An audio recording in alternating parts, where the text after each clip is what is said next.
Hello everyone, नमस्कार आप सभी को। एक बार फिर से स्वागत है बेंच केमिस्ट्री यूट्यूब चैनल पर। और जैसा कि आप सभी को पता है कि जो शेखावाटी मिशन 100 की हमारी सीरीज़ चल रही थी, उस सीरीज़ के इनऑर्गेनिक केमिस्ट्री के दोनों चैप्टर हमने कंप्लीट कर लिए हैं।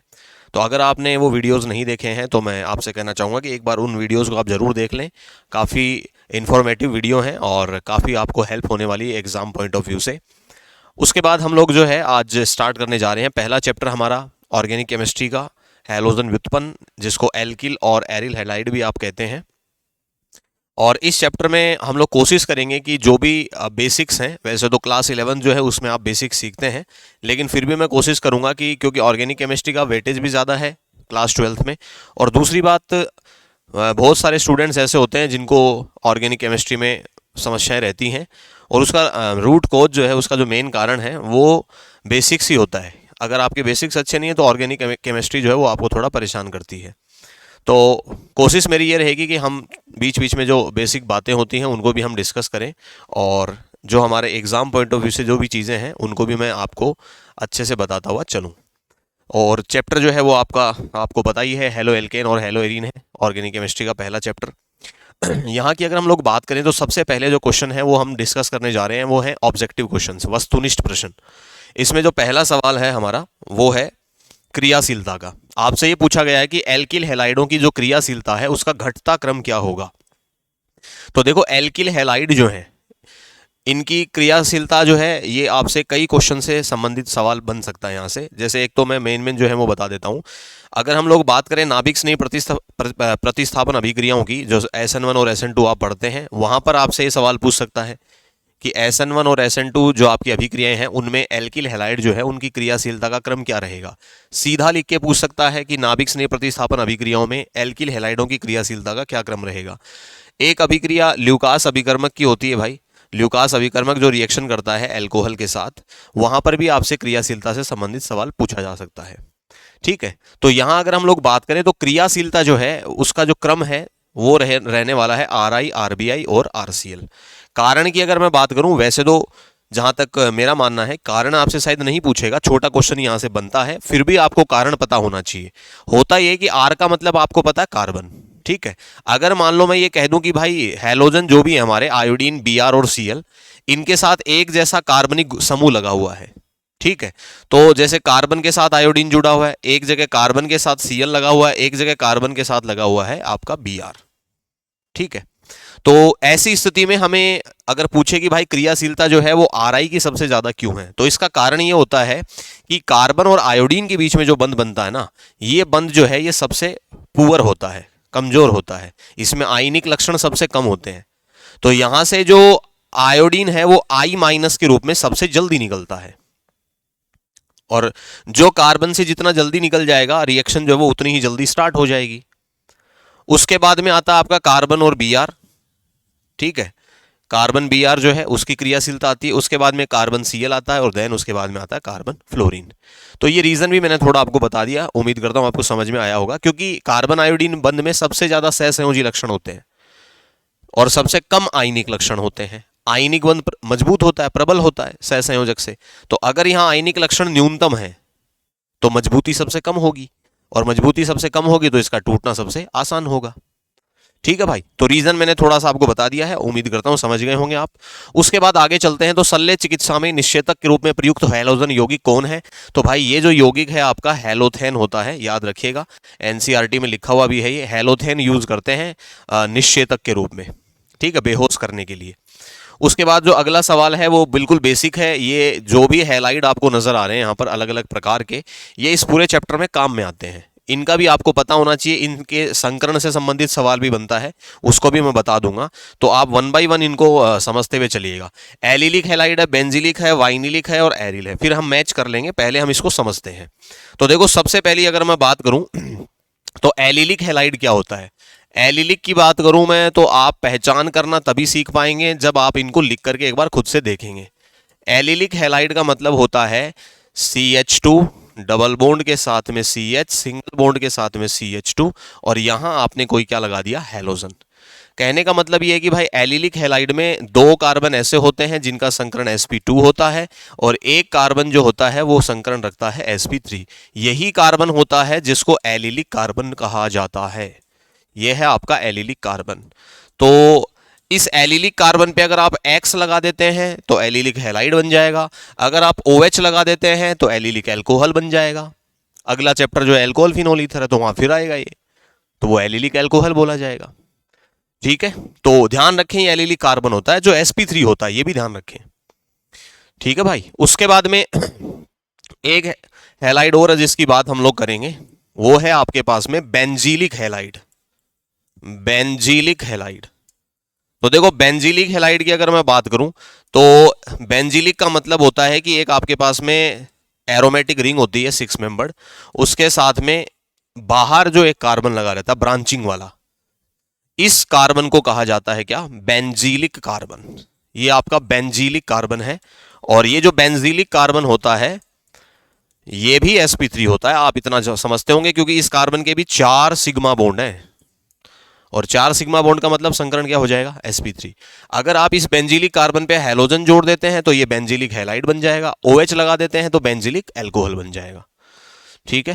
उसके बाद में एक अगला जो हैलाइड है, इसको मैं फर्स्ट बोल देता हूं, इसको मैंने सेकंड बोल दिया है। नंबर 3 पे जो आता है वो आता है अपना वाइनिल हैलाइड। वाइनिल हैलाइड, इसके बारे में एक बात और भी बताऊंगा मैं आपको, समझिएगा। वाइनिल हैलाइड जो होता है वो कुछ ऐसा दिखता है, CH2 डबल बॉन्ड CH, ये वाइनिल समूह है। 2 कार्बन का समूह होता है और ये जो दोनों कार्बन हैं क्योंकि ये डबल बॉन्डेड हैं, और आपको पता होना चाहिए भाई द्विबंधित कार्बन जो होते हैं वो sp2 संकरण रखते हैं क्योंकि यहां पर 3 सिग्मा बॉन्ड है। इस कार्बन पे 2 हाइड्रोजन है और एक सिग्मा बॉन्ड ये है ही पड़ोसी कार्बन के साथ, तो 3 का मतलब sp2। और अगर मैं यहां पर हैलोजन लगा देता हूं तो ये क्या बन जाएगा भाई? ये बन जाएगा वाइनिल हैलाइड। और आप जानते हैं भाई हैलोजन जो है इनके ऊपर क्या रहते हैं? 3 लोन पे रहते हैं। ठीक है। अब एक चीज और सुनना भाई, वो क्या है बात, वो समझिएगा और बहुत इंपॉर्टेंट बात है। अगर आपसे कोई ये पूछे कि वाइनिल हैलाइड जो है इसमें अनुनाद होता है क्या, तो आप कहेंगे बिल्कुल होता है। देखो इनमें आपको दोनों में कंफ्यूज नहीं होना है। एलिलिक हैलाइड में 3 कार्बन है, वाइनिल में 2 ही है। हैलोजन जो एटम है वो अपने लोन पेयर को यहां उतार सकता है। ठीक है, कैसे उतारेगा वो समझिए भाई। ये लोन पेयर यहां उतरेगा, कारण क्या है? क्योंकि ये जो पाई बंद है ना, ये इसके लोन पेयर के साथ संयुग्मन में है, पाई सिग्मा लोन पेयर, जिसको कॉन्जुगेशन कहते हैं। तो जैसे ये लोन पेयर यहां उतरेगा तो ये डबल बॉन्ड उठा करके आप किसको दे देंगे? कार्बन को। ठीक है, तो अगली जो अनुनादी संरचना बनेगी वो समझिए कैसे बनेगी। अनुनादी संरचना बनाना आना चाहिए आपको। अनुनादी संरचना बनाते समय ध्यान रखिएगा भाई, परमाणु की स्थिति कभी भी नहीं बदलती है। यहां 2 बॉन्ड थे, एक को उठा करके आपने कार्बन को दे दिया तो एक बच गया। यहां आपने 2 इलेक्ट्रॉन उतारे कार्बन हैलोजन के बीच में, तो यहां डबल बॉन्ड आ जाएगा X, 2 लोन पेयर लगा दो और चार्ज कैसा आ जाएगा? पॉजिटिव। डबल बॉन्ड उठा के आपने कार्बन को दिया था अकेले को, तो इस बॉन्ड में 2 इलेक्ट्रॉन थे, दोनों आपने कार्बन को दे दिए, इसलिए चार्ज कैसा आएगा? नेगेटिव। ये बनेगी अनुनादी संरचना। इसको आप फर्स्ट लिख दें, इसको आप सेकंड लिख दें। ठीक है। एक बनता है अनुनादी संकर, जो सभी अनुनादी संरचनाओं को एक साथ प्रदर्शित करता है। वो कैसे दिखाते हैं? तो भाई देखना, जो भी परमाणु जहां भी था ना उसको आप वहीं लगाएंगे। और आपको पता है कि यहां डबल बॉन्ड था लेकिन दूसरी संरचना में सिंगल हो गया, तो सिंगल तो हर बार है ही, तो आप सिंगल तो लगा सकते हो आराम से। ये बॉन्ड आपका सिंगल था, ये कैसा हो चुका है? डबल। तो सिंगल से डबल में कन्वर्ट हुआ है, तो यहां नया बॉन्ड बना है, लेकिन वो परमानेंट नहीं है भाई। अगर मैं वापस से इस नेगेटिव को यहां उतार दूं तो डबल बॉन्ड किस पे चला जाता है? X के ऊपर, तो वापस ये संरचना बन जाएगी, तो परमानेंट नहीं है। तो आप डॉटेड लाइन दिखाएंगे। ठीक है, जैसे यहां दिखा दी मैंने वैसे ही आप यहां भी दिखाएंगे भाई। ये थोड़ा सा ध्यान रखिएगा, यहां पर भी आप ऐसे डॉटेड लाइन दिखाएंगे।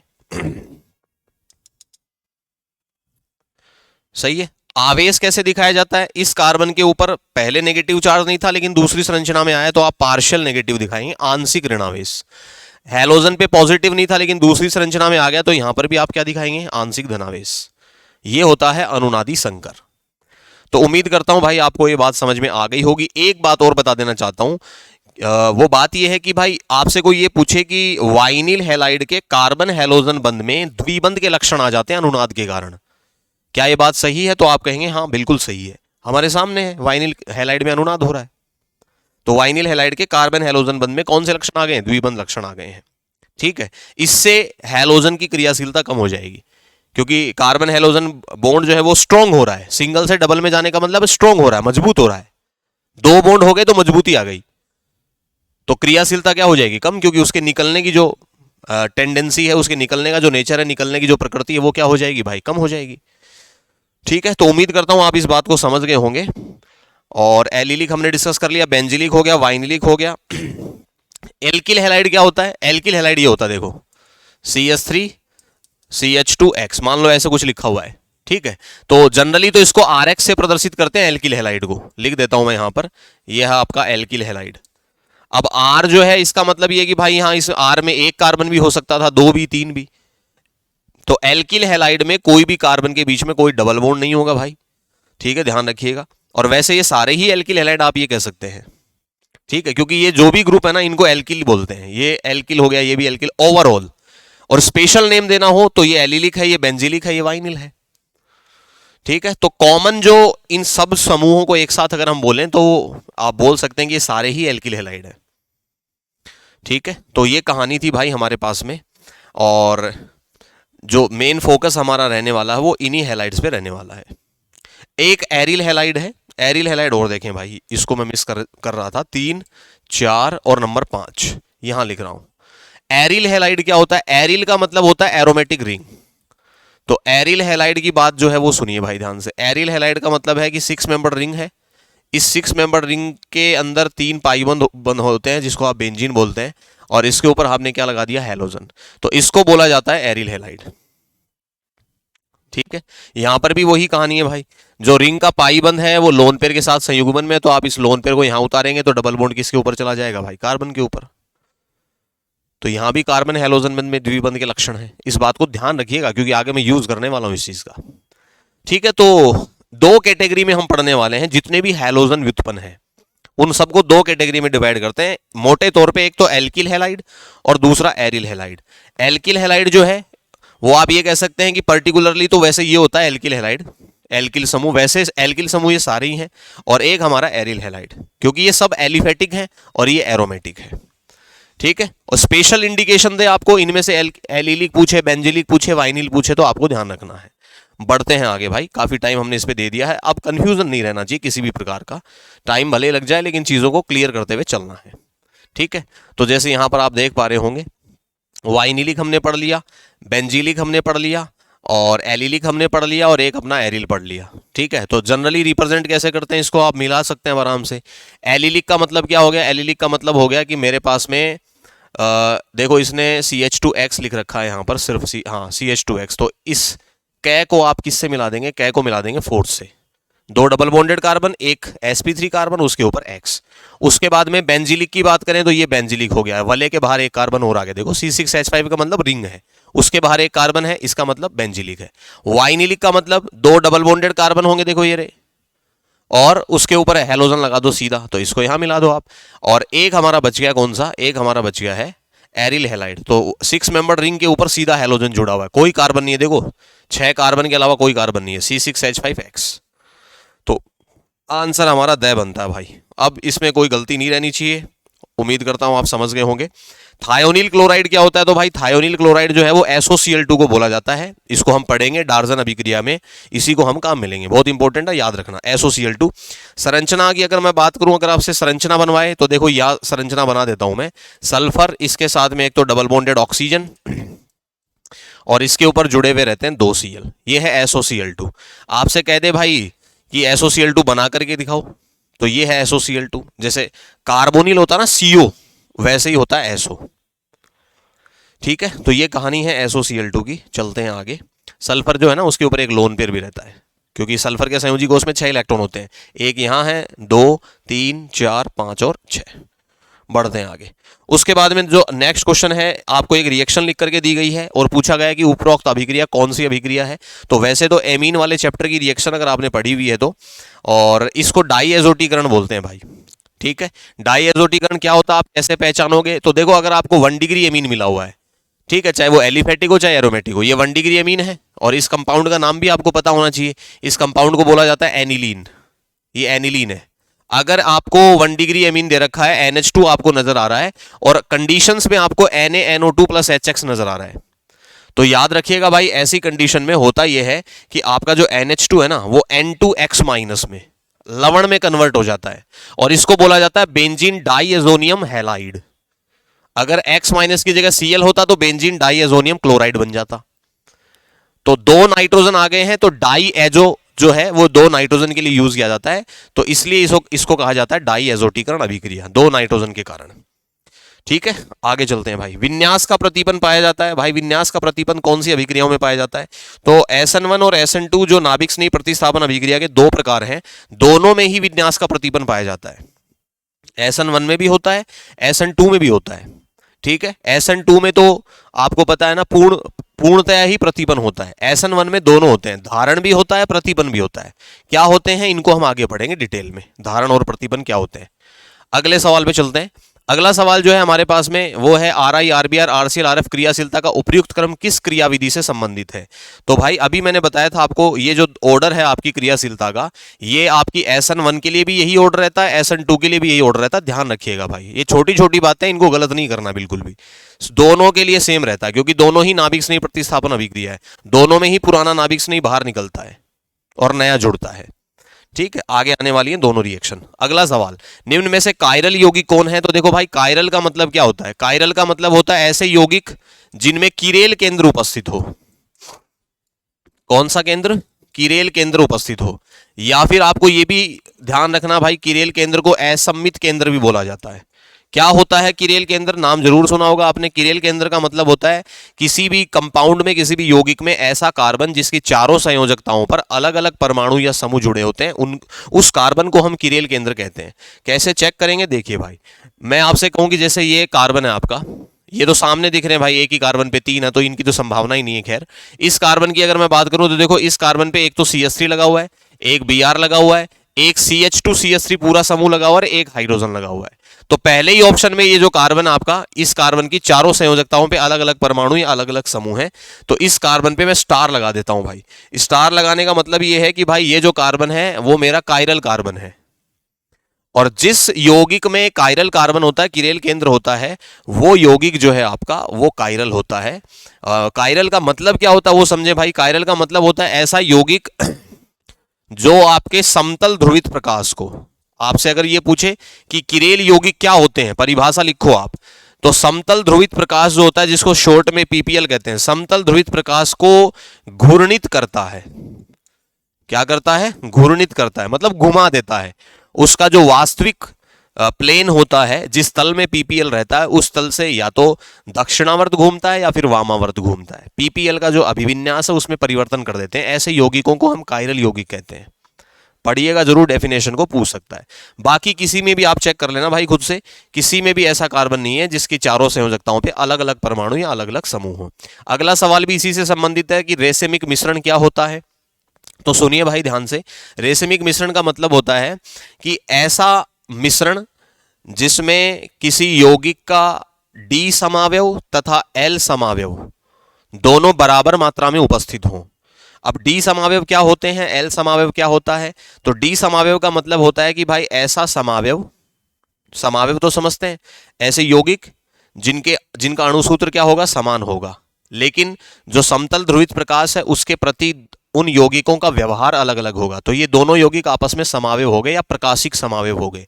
तो ऐसे प्रकाशिक समावयव जिनमें से एक समावयव जो है वो समतल ध्रुवित प्रकाश को दक्षिणावर्त घुमाता है और एक वामावर्त घुमाता है, तो ऐसे समावयवों को हम क्या बोलते हैं भाई? D और L बोलते हैं। और अगर इन दोनों की बराबर मात्रा को एक साथ आपने रख दिया है या मिक्स कर दिया है, तो ऐसे मिश्रण को हम क्या कहते हैं? रेसेमिक मिश्रण कहते हैं। अब रेसेमिक मिश्रण के बारे में क्या पूछा जा रहा है आपको? वो कह रहा है समतल ध्रुवित प्रकाश को वामावर्त घुमाता है, समतल ध्रुवित प्रकाश को दक्षिणावर्त घुमाता है, समतल ध्रुवित प्रकाश को पहले दक्षिणावर्त तत्पश्चात वामावर्त घुमाता है, और फिर समतल ध्रुवित प्रकाश को नहीं घुमाता है। तो भाई बिल्कुल सही आंसर आपका द है।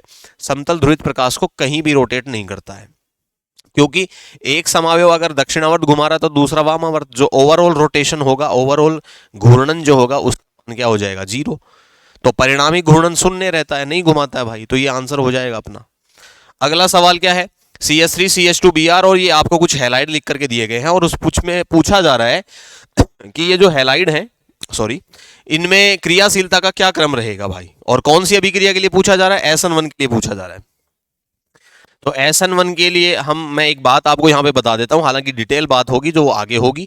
SN1 में जो क्रियाशीलता का क्रम होता है ना, उसमें आपको ध्यान रखना भाई कि SN1 जो क्रियाविधि होती है उसमें मध्यवर्ती कौन बनता है, थोड़ा बहुत तो जरूर आपने पढ़ा होगा। मध्यवर्ती बनता है कार्ब धनायन, और कार्ब धनायन जो है उसके स्थायित्व का क्रम क्या होता है, सबसे ज्यादा स्थायी कार्ब धनायन होता है 3 डिग्री, उससे कम होता है 2 डिग्री, और सबसे कम होता है 1 डिग्री। ठीक है, तो ऐसे हैलाइड जो 3 डिग्री कार्ब धनायन बना सकते हैं उनको आप क्या बोलते हैं, उनको आप बोलते हैं सबसे ज्यादा क्रियाशील SN1 के लिए, उसके बाद में 2 डिग्री वाले, और सबसे कम जो होंगे वो कौन होंगे, सबसे कम होंगे 1 डिग्री वाले, क्रियाशीलता में सबसे पीछे रहेंगे 1 डिग्री वाले। तो इनको आप लिखेंगे तो देखो कैसे चेक करते हैं। हैलोजन से जुड़ा हुआ जो कार्बन है ना, वो कार्बन अगर एक ही अन्य कार्बन से जुड़ा हुआ है तो इस हैलाइड को आप 1 डिग्री बोलेंगे। उसके बाद में इसको मैं खोल के लिख देता हूं, देखो कैसे लिखते हैं। ये कार्बन है, इसके ऊपर Br लगा हुआ है, बार बार नहीं बताऊंगा, इतना आपको आना भी चाहिए। कार्बन के ऊपर 3 CH3 हैं तो इस कार्बन पे 3 CH3 लगा दो। ये जो संक्षिप्त रूप है इसको ऐसे खोल के भी आपको लिखना आना चाहिए। ठीक है, Br से जुड़ा हुआ जो कार्बन है वो कार्बन 3 अन्य कार्बन से जुड़ा हुआ है, तो इस कार्बन को आप क्या कह देंगे, इस कार्बन को आप कह देंगे 3 डिग्री। और 3 डिग्री कार्बन अगर है हैलोजन में या हैलाइड में, हैलोजन से जुड़ा हुआ, तो भाई अगर ये Br निकलेगा ना यहाँ से Br माइनस के रूप में, तो कार्बन पे पॉजिटिव आएगा, तो 3 डिग्री कार्बोकेटाइन बन जाएगा। इसकी बात मैं अगर करूं तो देखो इसको कैसे देखेंगे आप, ये कार्बन था, इस कार्बन पे एक तो हाइड्रोजन है और एक Br है, ये तो मैंने 2 ये लगा दिए। उसके बाद इसी कार्बन पे लगे हुए हैं दोनों CH3, इसमें आप गलती मत कीजिएगा भाई, ये लगा हुआ। अगर आप इस Br को निकाल दें Br माइनस के रूप में, तो कार्बन पे चार्ज कैसे आएगा, पॉजिटिव, ऐसे चेक करना आपको। तो ये कितने डिग्री कार्बोकेटाइन बनाएगा, ये 2 डिग्री बनाएगा, ये 3 डिग्री बनाएगा। पहले वाले में 1 डिग्री बन रहा है, और लास्ट वाला जो है ना जिसमें क्या लगा हुआ है CH3Br, अगर ये Br निकलेगा माइनस के रूप में तो इस कार्बन पे पॉजिटिव आएगा। अब ये जो पॉजिटिवली चार्ज कार्बन है ना, ये किसी भी कार्बन से नहीं जुड़ा हुआ है, तो इसको हम एक नया नाम दे देते हैं, इसको बोलते हैं सुपर 1 डिग्री, मतलब 1 डिग्री से भी नीचे है ये तो अब क्रियाशीलता का जो क्रम बनेगा ना वो कैसे बनेगा, सबसे ज्यादा देखो 3 डिग्री कहां पर है, 3 डिग्री हमने लिखा हुआ है कहां पर, सेकंड में, तो क्रियाशीलता में सबसे आगे कौन आएगा, सेकंड। उसके बाद में 2 डिग्री कहां है, तो देखो 2 डिग्री अपना ये रहा भाई, 2 डिग्री हमने यहां लिखा था, ये कितने नंबर पे, ये 3rd नंबर पे है, तो सेकंड के बाद में 3rd। उसके बाद में आपका आता है 1 डिग्री, तो 1 डिग्री कहां रहा, 1 डिग्री ये रहा फर्स्ट में, तो ये रहा फर्स्ट, और 4th में आपका सुपर 1 डिग्री था, तो ये सबसे लास्ट में आ गया, तो आंसर क्या बन जाएगा भाई, द बन जाएगा। क्लियर होती है बात भाई। तो यहां पर हम अगला जो सवाल है हमारा उसको डिस्कस करते हैं। मैं थोड़ा सा देख रहा हूं कि डिस्प्ले जो है वो प्रॉपर नहीं है, थोड़ी सी, थोड़ा सा उस तरफ से एडजस्ट कर दीजिए, वो उस तरफ से कम आ रहा है, कटा हुआ है थोड़ा इस कैमरे को, वैसे तो दिख रहा है, बस हल्का सा करना है राइट साइड में, राइट में, बस परफेक्ट। अगला जो सवाल है वो है फ्रेओन 12 क्या है। तो भाई देखो फ्रियोन जो है, फ्लोरो यौगिक जो होते हैं उनको फ्रियोन लिखते हैं हम। ठीक है, फ्रियोन 12 का मतलब क्या है वो सुने भाई, ये एक तरीके की नेमिंग है, जो आपके क्लोरोफ्लोरो व्युत्पन्न होते हैं उनका नामकरण है। तो देखो फ्रियोन 12 आपको लिख करके दिया गया है, ये नाम लिखा कैसे गया एक्चुअल में, होता यह है कि भाई आप जब भी क्लोरोफ्लोरो व्युत्पन्न जो है इनके जब नाम लिखते हैं तो यहाँ अपने को ध्यान रखना होता है कि फ्रियोन शब्द तो हमें लिखना ही है, अगर ऐसा लिखा हुआ है, ऐसे अणुसूत्र हमें अगर लिख करके दे दिया जाए। अब इनमें एक तो फ्लोरीन की संख्या होती है, क्लोरीन की संख्या होती है, और अगर हाइड्रोजन होता है ना तो हाइड्रोजन की संख्या को तो लिखा भी नहीं जाता है। फ्लोरीन की जो संख्या है ना उसको जितनी भी संख्या वहां दे रखी है उससे एक कम करके लिखा जाता है। तो यहाँ 2 संख्या है तो आप यहाँ 1 लिख देंगे। Cl की जो संख्या जितनी भी होती है उसको ओरिजिनली उतनी ही लिखी जाती है, तो इसका नाम क्या हो जाएगा भाई, फ्रियोन 12। ठीक है, कोई बहुत ज्यादा खैर इंपॉर्टेंट नहीं है, बट जरूर देख के जरूर जाइएगा भाई, क्योंकि छोटा सा नेमिंग मेथड है, देख लीजिएगा इसको भी। क्लोरोफॉर्म प्रकाश की उपस्थिति में वायु द्वारा धीरे धीरे ऑक्सीकृत होकर अत्यधिक विषैली गैस बनाता है, वो गैस कौन सी है भाई। तो ये भी इंपॉर्टेंट सवाल बनता है। क्लोरोफॉर्म जो है ना उसको अगर आप लाइट के कांटेक्ट में रख देते हैं तो, और अगर उसके अंदर एयर भी जा रही है बोतल के अंदर, तो ऑक्सीडेशन हो जाता है, ऑक्सीकरण हो जाता है और COCl2 बनाता है। इस COCl2 की संरचना क्या होती है वो भी मैं बना देता हूं, और आपसे क्या पूछ सकता है COCl2 के बारे में, सुनिएगा भाई ध्यान से। ठीक है इसको बोलते हैं क्या, इसको बोलते हैं डाइक्लोरोकार्बोनिल। संकरण बता सकता है, आपसे पूछा जा सकता है संकरण क्या है, तो भाई संकरण sp2 है, क्योंकि कार्बन के कितने सिग्मा बॉन्ड है, 3। ऑलराइट, उसके बाद में जो अगला सवाल है बिल्कुल आसान है। टर्सरी ब्यूटिल ब्रोमाइड का IUPAC नाम क्या है, तो बहुत ही आसान है, मैं इसको बनाना सिखा देता हूं आपको एक बार। टर्सरी ब्यूटिल का मतलब क्या है वो समझे भाई। टर्सरी का मतलब ये हो गया कि एक ऐसा कार्बन है भाई जिससे 3 सीधे कार्बन जुड़े, तो ये एक समूह बनता है ऐसा। ठीक है, टर्सरी ब्यूटिल। तो ये कार्बन जो है ना, ये टर्सरी कार्बन है, तृतीयक हिंदी में कहते हैं। 1 2 और 3 टोटल कार्बन कितने हो गए? 4, तो इसको ब्यूटिल बोल दिया गया। अब इनकी संयोजकता पूरी कर दो बस आप, CH3, यहां भी क्या लगा देंगे? CH3। ब्रोमाइड बोला है तो ब्रोमाइड मतलब Br लगा दो, सिंपल। अगर उसने अल्कोहल बोला होता, टर्सरी ब्यूटिल अल्कोहल बोलेगा अगले चैप्टर में, तब क्या वो कर देंगे हम, यहाँ Br की जगह किसको लगा देंगे? OH को। तो ये टर्सरी ब्यूटिल ब्रोमाइड है, इसका IUPAC पूछ रहा, तो IUPAC में हमको पता है सबसे पहली बात ये है कि आप नंबरिंग करें, तो नंबरिंग कर ली हमने। अब नंबरिंग जो है ना, वो आप ऐसे ऐसे किसी भी तरीके से कर सकते थे, सिंपल सी बात है।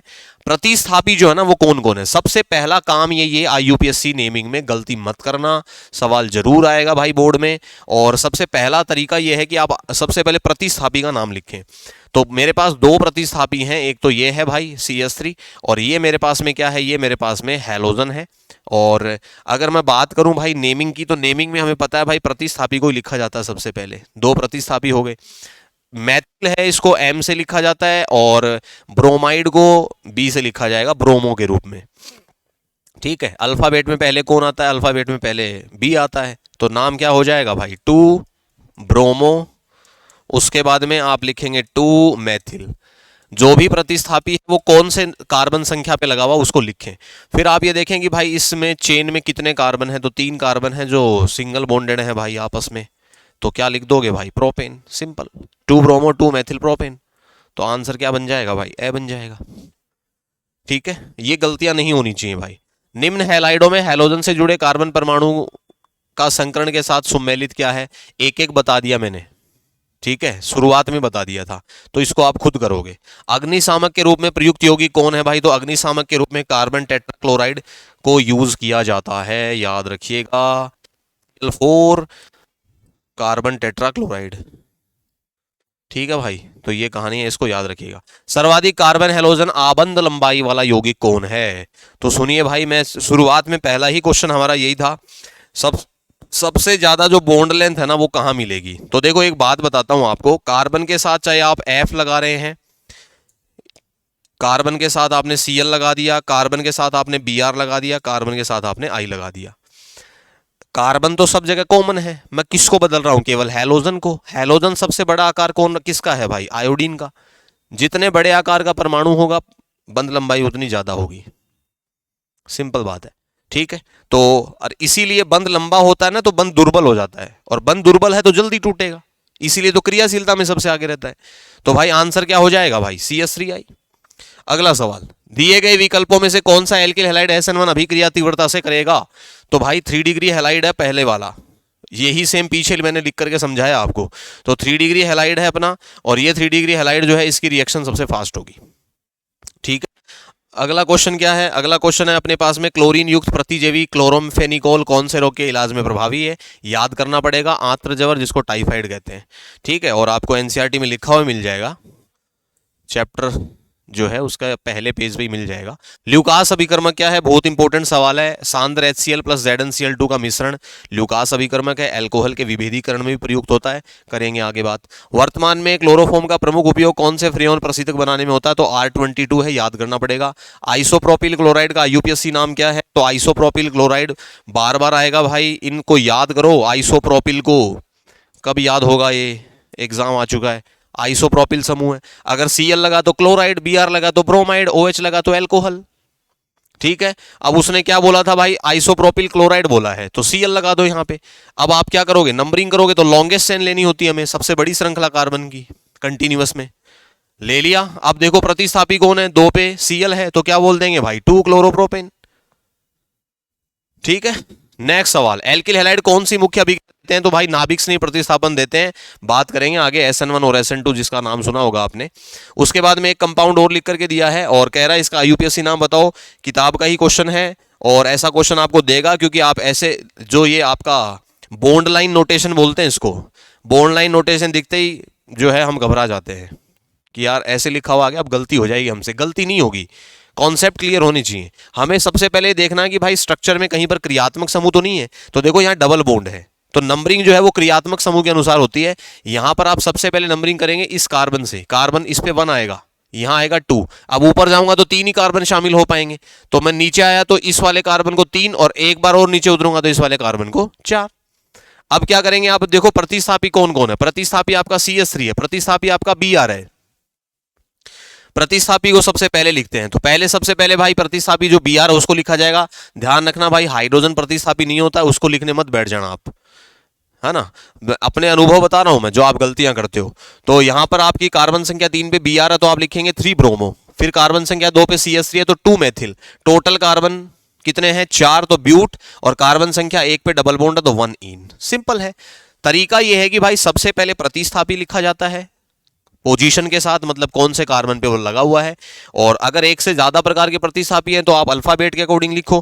फिर आप अगर डबल बॉन्ड है आपकी श्रृंखला में, कार्बन श्रृंखला में, तो आपको पता है भाई उसकी पोजीशन भी हमें बतानी होती है। अगर नहीं है तो सीधा आपको पता है एल्केन के रूप में लिख देंगे उसको। यहां एल्कीन था ये, तो हमने क्या लिख दिया भाई 1 इन या 2 इन या जो भी आपका डबल बॉन्ड जहां पर भी है। वुड्स अभिक्रिया बहुत इंपॉर्टेंट है, इसका रासायनिक समीकरण दीजिए। तो भाई वुड्स अभिक्रिया में 2 मोल एल्किल हैलाइड के लेते हैं RX के, और 2 ही हमारे पास सोडियम होते हैं। इसको मैं सिंपल लिख के बता देता हूं आपको होती कैसे है, RX, ठीक है। और यहां पर भी मैंने किसको लिख दिया, RX को। 2 सोडियम आपको लेने हैं तो आप लिख सकते हैं यहां पर 2 Na, सही।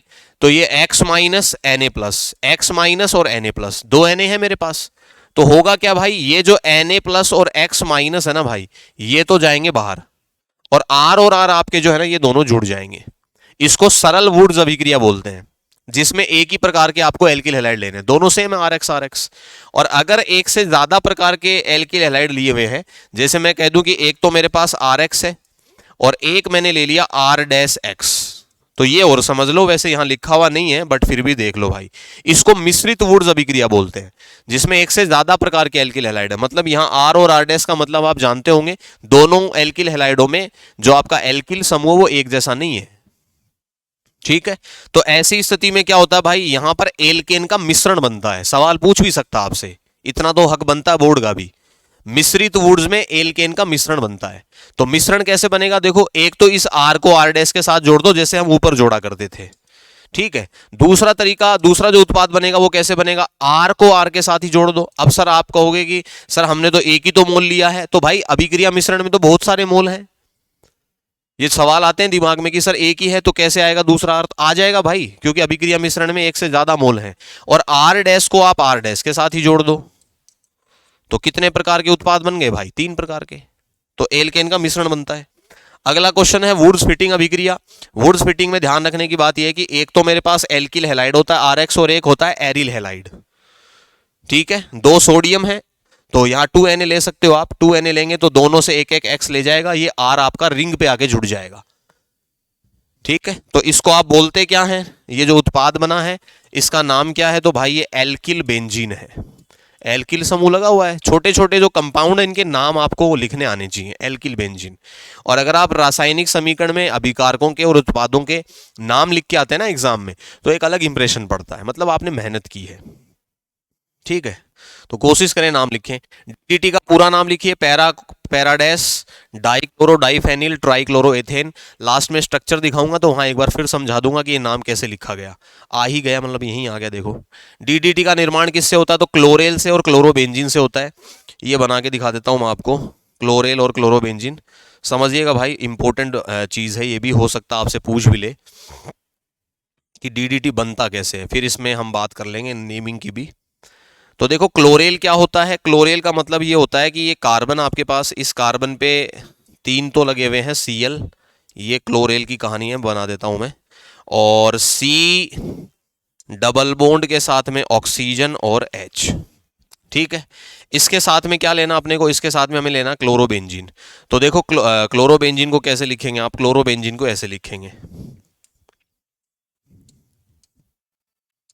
ठीक है। यहां पर अपने पास में क्या है, यहां पर अपने पास में Cl है, और एक आप क्या कर देंगे भाई, एक इस यहां से आप क्या दिखा देंगे, हाइड्रोजन, ठीक है। अब देखो CCl3CHO जो लिखा हुआ ना ऊपर, ये CCl3CHO मैंने यहां लिख दिया, इसको क्लोरेल बोल दिया हमने। और एक हमें क्या लेना होता है, एक हमें क्लोरोबेंजीन लेना होता है। अब क्या होगा, यहां पर हमें सिर्फ इतना सा करना होता है कि CCl3CHO में जो आपका ये डबल बॉन्डेड ऑक्सीजन जो है ना, ये डबल बॉन्डेड ऑक्सीजन, ये डबल बॉन्डेड ऑक्सीजन जो है आपके पैरा स्थिति पे आकर के जुड़ेगा। किस तरीके से जुड़ेगा, देखें भाई, ये कार्बन है, इस कार्बन पे, एक सेकंड, CCl3CHO क्लोरोबेंजीन। ओके, दोबारा सुने भाई, क्या गलती कर रहे थे हम गलती ये कर रहे थे कि हमने एक ही मोल लिया है क्लोरोबेंजीन का, तो यहाँ पर आपके पास में Cl थे, अब हो जाएगा यहाँ पर Cl दूसरा और यहाँ पर तीसरा Cl, और इसके साथ अपने को क्या जोड़ना है, इसके साथ में जो एल्डिहाइड है ना, CHO जो लगा हुआ है, ये होता है किसका क्रियात्मक समूह है, एल्डिहाइड का। अब क्लोरोबेंजीन के 2 मोल लेने हैं, है ना, 1 मोल से नहीं बनेगा, 2 मोल से बनेगा। तो यहाँ पर क्या रहेगा, यहाँ रहेगा आपके पास में Cl और यहाँ भी क्या रहेगा, Cl। ठीक है, पैरा स्थिति जो है ना आपके क्लोरोबेंजीन की, उस पे हाइड्रोजन है, यहाँ पर भी क्या है, हाइड्रोजन है। तो अपन क्या करेंगे, बस ये जो आपके एक तो ऑक्सीजन है और 2 जो हाइड्रोजन है, H2O बना के बाहर निकाल दो। ठीक है, तो ये जो कार्बन है ना क्लोरेल का, ये अकेला कार्बन इस वाली रिंग के ये जो बॉन्ड है पैरा स्थिति का, इससे जुड़ेगा, और इस वाली रिंग के भी पैरा कार्बन से जोड़ देंगे हम ऐसे। ये जुड़ा हुआ देखो, ये कार्बन था आपका, कौन सा वाला, क्लोरेल का, इस पे क्या था, हाइड्रोजन, और इसी कार्बन को आपने दोनों वाले के पैरा स्थिति से जोड़ दिया, ये DDT बन गया। ठीक है, तो ये कहानी है भाई। और अब देखो नाम जो कैसे लिखा था इसने, तो ये देखो, ये जो पूरा समूह लगा हुआ ना, ये क्लोरेल का जो हिस्सा था, ये वलय की पैरा स्थिति पे लगा हुआ है। तो वलय की एक पैरा स्थिति को आप P लिख दो और दूसरी वलय की पैरा स्थिति को P डैश लिख दो, तो क्या बन जाएगा, पैरा कोमा पैरा डैश। ठीक है, डाई क्लोरो। उसके बाद में अब जो रेस्पेक्टिव पोजीशन होगी ना, देखो ये दोनों, ये वाली जो पोजीशन है ये ऑर्थो होती है, ये मेटा है और ये क्या है, पैरा है। तो आपका जो एक क्लोरेल का कार्बन है ना, ये जिस कार्बन से जुड़ा हुआ है, इधर इससे जुड़ा हुआ था पैरा से, इधर इससे जुड़ा हुआ है, इसकी रेस्पेक्ट में Cl दोनों कहां लगे हुए हैं, पैरा पे लगे हुए हैं। तो para comma para dash, dichloro diphenyl, उसके बाद में ट्राई क्लोरो, 3 Cl हैं, और इथेन का मतलब कितने कार्बन, 2 कार्बन। कौन कौन से 2 कार्बन, एक तो ये रहा और एक ये रहा, ट्राई क्लोरो इथेन। तो उम्मीद करता हूं आप समझ गए होंगे, और इसको याद कर लेना आप सीधा ही भाई। ठीक है, समझा भी दिया है। रेसेमिक मिश्रण किसे कहते हैं वो सुने भाई। तो देखो, रेसेमिक मिश्रण मैं आपको पहले ही बता चुका हूं, यहां पढ़ा देता हूं एक बार। किसी यौगिक के 2 प्रतिबिंब रूपों के एक समान प्रतिशत मात्रा जो है या समान अनुपात को लेकर बनाया गया मिश्रण रेसेमिक मिश्रण कहलाता है। यह प्रकाशिक अक्रिय होता है क्योंकि एक समावयव के द्वारा उत्पन्न घूर्णन दूसरा समावयवी निरस्त कर देता है। ठीक है, प्रतिबिंब रूप के रेशमिक मिश्रण में परिवर्तित होने के प्रक्रम को क्या कहते हैं, रेशमीकरण। क्लोरोबेंजीन SN1 अभिक्रिया क्यों नहीं दर्शाता है भाई, इसको एक्सप्लेन करें तो सुने भाई ध्यान से, बहुत इंपॉर्टेंट क्वेश्चन है। क्लोरोबेंजीन की अगर हम लोग बात करें तो देखो, क्लोरोबेंजीन ऐसे दिखता है, ये क्लोरोबेंजीन है। हालांकि SN1 SN2 अभी आने बाकी हैं और थोड़ा बहुत आपने जाना भी होगा, पढ़ा भी होगा। ये है क्लोरोबेंजीन। तो देखो, क्लोरोबेंजीन में मैंने आपको शुरुआत में बताया था, ये पाई बंध जो है वो आपके लोन पेयर के साथ संयुग्मन में है। तो वलय से जुड़ा हुआ परमाणु अगर उसके ऊपर लोन पेयर होता है तो वो अपने लोन पेयर को वलय में डोनेट करता है। तो ये अपने लोन पेयर को जैसे ही डोनेट करेगा, ये पाई बॉन्ड उठा के आप कार्बन को दे दो, तो डबल साइडेड एरो लगेगा। ये 6 मेंबर रिंग है। इस 6 मेंबर रिंग में आपको करना क्या है, पहले वो पाई बंद लगाओ जिनको आपने बदला नहीं है। यहां पर आपने डबल बॉन्ड उठा के अकेले कार्बन को दिया था, नेगेटिव चार्ज आ जाएगा। डबल बॉन्ड के साथ Cl, 2 लोन पेयर, चार्ज कैसा, पॉजिटिव। अगले में आपको नेगेटिव चार्ज कार्बन कार्बन के बीच में पाई बॉन्ड उठा करके फिर से दे दो कार्बन को। तो अगली जो स्ट्रक्चर बनेगी वो देखो कैसे बनेगी, ये 6 मेंबर रिंग और यहां डबल बॉन्ड बन जाएगा। यहां डबल बॉन्ड था ही, यहां चार्ज नेगेटिव आ जाएगा। डबल बॉन्ड के साथ Cl, लोन पेयर, चार्ज कैसा, पॉजिटिव। अनुनाद की खास बात बता देता हूं भाई, आवेश जो होता है चाहे पॉजिटिव हो चाहे नेगेटिव हो, एक कार्बन छोड़ के चलता है। तो आपके सामने है देखो, ठीक है। आपसे क्लोरोबेंजीन की अनुनादी संरचनाएं भी बनवा सकता है। तो ऐसे क्वेश्चन तो कम से कम गलत हमारे नहीं होने चाहिए। ये 2 इलेक्ट्रॉन जो है ना, मैं ये कार्बन कार्बन के बीच में ला रहा हूं, यहां लाऊंगा तो नया बॉन्ड बनेगा और इस पाई बॉन्ड को उठा के अकेले कार्बन को दे रहा हूं। तो यहां पर क्या हो जाएगा, यहां पर हो जाएगी जो अगली स्ट्रक्चर है हमारी, उसमें ये pi bond as it is रह जाएगा, यहां नया बन जाएगा, यहां नेगेटिव चार्ज, यहां डबल बॉन्ड के साथ Cl, 2 लोन पेयर, चार्ज कैसा, पॉजिटिव। लास्ट में इस नेगेटिव को यहां उतारेंगे तो डबल बॉन्ड फिर से किस पे चला जाएगा, Cl पे। तो अगली जो संरचना होगी हमारी वो ऐसी दिखेगी। देखो, ये 6 मेंबर रिंग, इस 6 मेंबर रिंग में यहां पाई बन गया, यहां पाई, यहां डबल बॉन्ड हो ही गया अपना, ये Cl वापस से सिंगल बॉन्ड से कनेक्ट हो गया। ठीक है, कंक्लूजन ये है कि भाई जो अनुनादी संकर हम बनाते हैं, तो अनुनादी संकर में आपको पता है वलय के पाई इलेक्ट्रॉन जो है कंप्लीटली पूर्णतया विस्थानीकृत हो गए हैं। ये सिंगल बॉन्ड हमेशा रहा, लेकिन ये डबल में भी कन्वर्ट हुआ। पहले सिंगल था, फिर डबल रहा, लास्ट में आके फिर क्या हो गया, सिंगल। इसका मतलब ये हुआ कि ये जो बॉन्ड है ना आपका, ये परमानेंट नहीं है भाई, दूसरा वाला। ये द्विबंध से द्विबंध के लक्षण आ गए इसके अंदर। और अगर कोई सिंगल बॉन्ड डबल बॉन्ड में कन्वर्ट हो रहा है तो वो बंध जो है वो पहले से मजबूत हो रहा है। और हमें करना क्या होता है नाभिक स्नेही प्रतिस्थापन में, पुराना जो नाभिक स्नेही है जो यहां से ऋणावेश के रूप में निकलता है, Cl जो है वो यहां से ऋणावेश के रूप में अगर निकलेगा ना, तभी नाभिक स्नेही प्रतिस्थापन अभिक्रिया संपन्न हो पाएगी। और ऐसा करने के लिए ये जो कार्बन Cl बॉन्ड है ना, ये वलय के साथ रेजोनेंस जो कर रहा है, ये संयुग्मन जो कर रहा है भाई, उस संयुग्मन से अनुनाद हुआ है और इस कार्बन Cl बॉन्ड में द्विबंध के लक्षण आ गए, जिससे ये स्ट्रॉन्ग हो गया। अब इसको यहां से निकालना क्या हो गया भाई, मुश्किल हो गया। इसलिए नाभिक स्नेही प्रतिस्थापन अभिक्रिया के प्रति क्लोरोबेंजीन की जो क्रियाशीलता है वो कम हो गई। ठीक है, उम्मीद करता हूं आप समझ गए होंगे। और इसमें ये पूरी बात लिखी हुई है, पूरी बात लिखी हुई है भाई, क्यों नहीं दर्शाता है। और एक बात ये भी है, डिटेल अगर हम जाएं इससे भी ज्यादा डिटेल में, तो Cl को देखो, इसमें जो बात लिखी हुई है वो भी मैं समझा देता हूं। मध्यवर्ती के रूप में फेनिल धनायन बनता है जो अत्यंत अस्थायी होता है। मतलब ये इस बात का कि अगर आप Cl को निकाल भी देते हैं यहां से, जैसे यहां डबल है, यहां डबल है, यहां डबल है, और यहां क्या है Cl, अगर आपने इस Cl को निकाल भी दिया तो हमें पता है भाई यहां से Cl जो निकला है उस कार्बन के एक इलेक्ट्रॉन का आपने उसका नुकसान कर दिया भाई, क्योंकि Cl की विद्युत ऋणता ज्यादा है तो वो तो बॉन्ड के दोनों इलेक्ट्रॉन लेके जा रहा है। कार्बन पे चार्ज कैसा आएगा, पॉजिटिव। और यहां से क्या कौन बाहर गया, यहां से बाहर गया Cl माइनस। अब जो ये आपको कार्ब धनायन नजर आ रहा है ना, इसको बोलते हैं फेनिल धनायन। और फेनिल धनायन जो है ना वो एक अस्थायी संरचना है, इसमें कोई अनुनाद नहीं होगा भाई। ठीक है, और यही बात लिखी हुई है यहां पर। इसलिए SN1 नहीं हो पाएगा, क्योंकि SN1 में कार्बोकेटाइन की स्टेबिलिटी ज्यादा होनी चाहिए, तभी हो पाएगा। 1 क्लोरोप्रोपेन आइसोप्रोपिल क्लोराइड 1 क्लोरोब्यूटेन को क्वथनांक के बढ़ते क्रम में व्यवस्थित कीजिए। देखो भाई एक बात बता देता हूं, क्वथनांक का जब क्वेश्चन आए तो आपको यह पता होना चाहिए कि जो भी एल्किल हैलाइड मुझे लिख करके दिए जा रहे हैं उनमें कार्बन की संख्या कितनी है। तो देखो 1 क्लोरोब्यूटेन में 4 कार्बन है, 1 क्लोरोप्रोपेन में 3 कार्बन है, आइसोप्रोपिल क्लोराइड मतलब 3 कार्बन है। ठीक है, जिन एल्किल हैलाइडों में कार्बन संख्या ज्यादा होगी क्वथनांक सबसे ज्यादा उनका ही आएगा। 4 कार्बन का था इसलिए सबसे ज्यादा क्वथनांक है। फिर दोनों में 3-3 थे, तो देखो यहां आपको क्या करना है, अगर आपके पास में बराबर संख्या के एल्किल हैलाइड आ जाएं तो आप ये देखो कि साखित कौन है। जो साखित होगा उसका क्वथनांक कम होगा। आइसोप्रोपिल समूह बना के दिखा चुका हूं। 1 क्लोरोप्रोपेन मतलब स्ट्रेट 3 कार्बन की चेन है, साखित का मतलब क्वथनांक कम, तो ये ऑर्डर बन के आ जाएगा। अगला सवाल क्या है, सैंडमेयर अभिक्रिया क्या है। तो देखो प्राथमिक एमीन ये रहा अपना एनिलीन। अगर आप NaNO2 प्लस HX लेते हैं तो मैंने समझाया था पहले भाई ये क्या बना देगा, salt N2 plus X minus, benzene diazonium लवण इसका नाम होता है। फिर अगर आप आगे एक स्टेप और करवा देते हैं, Cu2X2 अगर आप लेकर के आ गए तो यहां पर आपका जो कॉपर है ना वो +1 ऑक्सीडेशन स्टेट में, इसको क्यूप्रस हैलाइड बोलते हैं। ठीक है, X की जगह आप Cl भी लिख सकते हो, Br भी ले सकते हो। तो ये क्या करते हैं भाई, ये आपका जो N2 जो है ना ये तो गैस बन के निकल जाएगा यहां से बाहर, और ये जो आपका X माइनस है ना ये परमानेंटली रिंग पे जुड़ जाएगा। ठीक है, तो होता ये है कि भाई अगर आप X की जगह Cl लेंगे तो आप रिंग के ऊपर Cl जोड़ सकते हैं, Br लेंगे तो रिंग के ऊपर Br जोड़ सकते हैं, एरिल हैलाइड बन जाएगा। अगला जो क्वेश्चन है वो समझे भाई, इधर आते हैं पहले। फ्रिंकलेस्टाइन अभिक्रिया बहुत इंपॉर्टेंट है, आपने पढ़ भी रखी होगी। फ्रिंकलेस्टाइन और स्वार्ट दोनों हैलोजन विनिमय अभिक्रिया है। एल्किल हैलाइड ले लो भाई, NaI के साथ रिएक्शन करवा दो। यहां पर X की जगह Cl और Br हो सकते हैं, ठीक है, लेकिन रिप्लेसमेंट आप हमेशा किससे करवाएंगे, आयोडीन से। जो भी X आपने ले रखा है उसको हटा दो और आयोडीन को जोड़ दो, Ri + NaX बन जाएगा। स्वार्ट अभिक्रिया में क्या होता है, स्वार्ट अभिक्रिया में AgF लिया जाता है या फिर Hg2F2 लिया जाता है। मतलब ये होता है कि भाई पहले ये भी हैलोजन विनिमय ही है, हैलोजन को बदल दो, जो भी आपका यहां पर हैलोजन है उसको हटा के उसकी जगह F लगा दो। ठीक है, सिंपल रिएक्शन। क्लोरोफॉर्म को रंगीन बोतलों में पूर्णतया ऊपर तक भरकर अंधेरे में क्यों रखा जाता है, क्योंकि भाई क्लोरोफॉर्म जो है वो वायु और प्रकाश की उपस्थिति में ऑक्सीकृत हो जाता है, और ऑक्सीकृत होकर के क्या बनाता है, COCl2, जिसको फोस्जिन कहते हैं, ये एक जहरीली गैस है।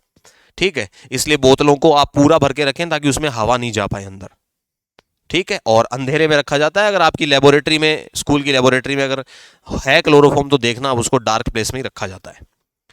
हेलो एरीन में अनुनाद प्रभाव हेलो एरीन को नाभिक स्नेह प्रतिस्थापन अभिक्रिया के प्रति क्रियाशील क्यों बना देता है? तो भाई उसका यही कारण है, मैंने जो समझाया था। हेलो एरीन में हेलोजन परमाणु पर जो लोन पेयर है वो पाई इलेक्ट्रॉनों के साथ संयुग्मन करता है, जिससे अनुनाद उत्पन्न होता है। और अनुनाद से हमने देख पा रहे हैं, पूरा समझाया आपको मैंने, कार्बन सीएल आबंध में द्विबंध के लक्षण आ जाते हैं, जिसके कारण क्या होता है, सीएल का यहां से निकलना डिफिकल्ट हो जाता है। इस लैंग्वेज को लिख करके आए भाई आप, ठीक है। और अच्छी लैंग्वेज लिखेंगे तो ही बोर्ड में मार्क्स आएंगे, क्योंकि बोर्ड जो है वो आपसे एक्सपेक्ट करता है कि आप अच्छी लैंग्वेज लिखें, वहां पर एक्सप्लेनेशन आपका अच्छा हो। विलोपन अभिक्रिया क्या है तो मैं समझा देता हूं। देखो भाई बिल्कुल आसान है विलोपन, और जो यहां एग्जांपल ले रखा उसी से हम समझ लेते हैं। वैसे तो 4 टाइप पढ़ते हैं भाई नीट जेई में अगर हम जाएं तो, लेकिन यहां हम शॉर्ट में पढ़ लेते हैं। CH2 इसके साथ क्या है H, इसके साथ में CH2 है, और यहां पर क्या है Br। और एरो पे क्या लिखा हुआ है? एरो पे लिखा हुआ है एल्कोहलिक KOH। एक बात बता देना चाहता हूं भाई, आपने एक्वस KOH भी देखा होगा। एक्वस KOH जो होता है ना, वो नाभिक स्नेह प्रतिस्थापन करवाता है। एक्वस KOH हो चाहे एक्वस NaOH हो। लेकिन अगर एल्कोहलिक लिख के दिया हुआ है KOH के साथ में, तो याद रखना भाई ये क्षार का काम करेगा, और क्षार जो है ना वो विलोपन अभिक्रिया करवाते हैं। या एल्कोहलिक KOH है तो वो विलोपन अभिक्रिया करवाएगा। विलोपन अभिक्रिया की खास बात क्या है? यहां 2 कार्बन होते हैं जो अभिक्रिया में पार्टिसिपेट करते हैं, इन्वॉल्व रहते हैं। कौन से? एक तो विषम परमाणु जो होता है ना, उससे जुड़ा हुआ परमाणु जिसको हम अल्फा बोलते हैं, और अल्फा से जुड़ा हुआ कार्बन जो होता है वो बीटा होता है। ठीक है, होता ये यहां पर कि एक तो भाई ये सिग्मा बॉन्ड टूटता बीटा कार्बन का, और एक ये सिग्मा बॉन्ड टूटता अल्फा कार्बन का। इन दोनों कार्बन को एक एक बॉन्ड का नुकसान हुआ है, इसीलिए दोनों अल्फा और बीटा के बीच में डबल बॉन्ड बन जाएगा, CH2 डबल बॉन्ड CH2। इतनी बात याद रखें। Br माइनस जो है वो K प्लस के साथ KBr बना देगा, ऐसा आप याद रखना चाहें तो रख सकते हैं। और OH जो है वो H प्लस को लेकर के क्या बना देगा? H2। सह उत्पाद होता, नहीं लिखो तो भी कोई बात नहीं है। ठीक है भाई, चलते हैं आगे। जैसे इसने नहीं लिखा हुआ, मुख्य उत्पाद जरूर लिखें। धारण और प्रतिलोमन क्या है समझाइए। तो देखो SN1 और SN2 के अंदर आपको धारण और प्रतिलोमन देखने को मिलते हैं भाई। कैसे होते हैं धारण और प्रतिलोमन समझे, उसके बाद जो आगे का पोर्शन होगा, एक दो क्वेश्चन और लेंगे, उसके बाद हम नेक्स्ट लेक्चर करेंगे स्टार्ट। अगले लेक्चर में कवर करेंगे उसको। देखो धारण का मतलब ये होता है SN1 और SN2 जो नाभिक स्नेह प्रतिस्थापन अभिक्रियाएं हैं आपकी, उनमें पुराना नाभिक स्नेह बाहर जाता है और नया नाभिक स्नेह जुड़ता है। दोनों में यही काम होता है, लेकिन जुड़ने का तरीका जो है और निकलने का जो तरीका है पुराने नाभिक स्नेह का, दोनों में अलग अलग तरीके से होता है। SN1 जो है उसमें धारण भी देखने को मिलता है और प्रतिलोमन भी देखने को मिलता है। ठीक है, धारण का मतलब होता है कि पुराना नाभिक स्नेह जहां से निकल के गया है, जिस दिशा से निकल करके गया है, नया नाभिक स्नेह वहीं पर आकर के जुड़ जाए, इसको कहते हैं धारण, रिटेंशन। और प्रतिलोमन का मतलब होता है विपरीत, उल्टा। जिस दिशा से पुराना नाभिक स्नेह निकल के गया है उसके बिल्कुल विपरीत दिशा में आपका नया नाभिक स्नेह जुड़ता है, तो उसको हम प्रतिलोमन कहते हैं। तो देखो ये हमारे पास में एक एल्किल हैलाइड है भाई, यहां पर कौन लगा हुआ है? यहां पर लगा हुआ X। ये नाभिक स्नेह है, विषम परमाणु है, अधिक विद्युत ऋणता वाला है, तो ये आपका नाभिक स्नेह है। धारण का मतलब ये है कि जो नया नाभिक स्नेह Y आ रहा है ना, ये एग्जैक्टली देखो वहीं जुड़ा है जहां X लगा हुआ था। और प्रतिलोमन की अगर मैं बात करूं तो भाई ये जो आपका Y है ये वहीं लगा है, बिल्कुल सॉरी उससे बिल्कुल विपरीत लगा है जहां पर X लगा हुआ था। इसको बोलते हैं प्रतिलोमन, इन्वर्जन, ऑपोजिट डायरेक्शन में लगा है। बस इतना सा याद रखें। इसको आप अपने पेन से चला करके एक बार खुद से करके देखें तो अलग कॉन्फिडेंस रहेगा आपको। बेंजिलिक हैलाइड और एलिलिक हैलाइड SN1 अभिक्रिया के प्रति अधिक क्रियाशील क्यों है? अच्छा क्वेश्चन है, कॉन्सेप्ट वाला क्वेश्चन है, समझने की कोशिश करना भाई। बेंजिलिक हैलाइड हम पहले ही समझ चुके हैं। तो देखो भाई SN1 जो होती है ना, उसमें ध्यान रखना वही हैलाइड उनकी ही क्रियाशीलता ज्यादा होती है जिनके द्वारा स्थायी कार्ब धनायन बनाया जाता है। तो ये बेंजिलिक हैलाइड है, इसमें अगर X बाहर निकलेगा तो X माइनस के रूप में बाहर जाएगा। ठीक है, पहली शर्त ये है कि आप कार्बोकेटाइन बना के देखें। X माइनस गया बाहर तो कार्बन पे पॉजिटिव आया। अब देखो ये जो पॉजिटिव चार्ज है ना, चार्ज जो है ना वो किसी भी संरचना को अस्थायी बना देता है, चाहे वो पॉजिटिव हो चाहे नेगेटिव हो। लेकिन संरचना जो भी है आपकी, अगर वो अपने ऊपर आए हुए चार्ज को अनुनाद से विस्थानीकृत कर दे, विस्थानीकृत करने का मतलब है उसकी स्थिति को बदल दे, एक जगह रुका हुआ नहीं रहे, तो वहां पर आपकी संरचना का स्थायित्व बढ़ जाएगा और उस संरचना की क्रियाशीलता भी बढ़ जाएगी। तो यहां जो पॉजिटिव चार्ज आया है वो पाई बंध के साथ में संयुग्मन में है, पाई सिग्मा पॉजिटिव, मतलब पाई बंध के साथ संयुग्मन होने के कारण इस पाई बंध को आप बाहर भेज सकते हो, क्योंकि बाहर वाले कार्बन पे इलेक्ट्रॉनों की कमी हो गई और वाले में इलेक्ट्रॉन ज्यादा है, पाई बंध है। तो उठा के मैंने जैसे ही बाहर भेजा तो बाहर वाले कार्बन के साथ क्या बन गया? Double bond. पॉजिटिव चार्ज एक कार्बन छोड़ के ऊपर आ गया, देखो ये रहा। आ गया। अब फिर से देखो संयुग्मन है पाई सिग्मा पॉजिटिव, इस पाई को उठा के यहां लाओ कार्बन कार्बन के बीच में, पॉजिटिव चार्ज एक कार्बन छोड़ के नीचे, ये रहा, और ये पाई बॉन्ड ऊपर चला गया। फिर से घुमा दो इसी तरीके से, पॉजिटिव चार्ज, लास्ट में जो पाई बॉन्ड आपने बाहर भेजा था उसको वापस ले आओ वले में, तो वापस से आपका पॉजिटिव चार्ज कहां चला गया, बाहर। यहां देख लेना ये डबल बॉन्ड नहीं है भाई, ये सिंगल ही है, ये मिसप्रिंट है यहां पर, CS2 पॉजिटिव। अनुनाद का पता कैसे लगता है, वलय के पाई इलेक्ट्रॉनों की स्थिति बदल गई, आप चेक कर लो, जहां पहले, इससे चेक कर लो भाई, इससे चेक कर लो, ठीक है, जहां पर आपके पहले थे पाई बॉन्ड बिल्कुल उनके ऑपोजिट हो गए हैं, इसका मतलब अनुनाद हो गया। और जहां पर कार्बोकेटाइन जो है वो स्टेबल हो जाता है अनुनाद से या किसी और प्रभाव से, तो वहां पर SN1 अभिक्रिया की क्रियाशीलता ज्यादा मिलती है। दूसरा जो हमारा हैलाइड है वो कौन है, एलिलिक हैलाइड है। तो एलिलिक हैलाइड में भी सेम कॉन्सेप्ट है, X माइनस बाहर जा रहा है, X माइनस बाहर जाएगा तो पॉजिटिव आएगा, पाई सिग्मा पॉजिटिव, रेजोनेंस करवाएंगे तो पॉजिटिव, देखो अपनी स्थिति बदल लिया, स्थिति बदल लिया, इसका मतलब अनुनाद हो गया, अनुनाद हो गया इसका मतलब स्थायित्व आ गया, और स्थायित्व आ गया इसका मतलब क्रियाशीलता बढ़ गई। बढ़ते हैं आगे, SN2 अभिक्रिया की क्रियाविधि लिखिए। तो देखो भाई SN2 में जो हैलाइड होगा वो आपका 1 डिग्री लिया जाएगा, कार्बन के साथ Cl लगा हुआ है, ये पुराना नाभिक नहीं है, बाहर निकल के जाएगा।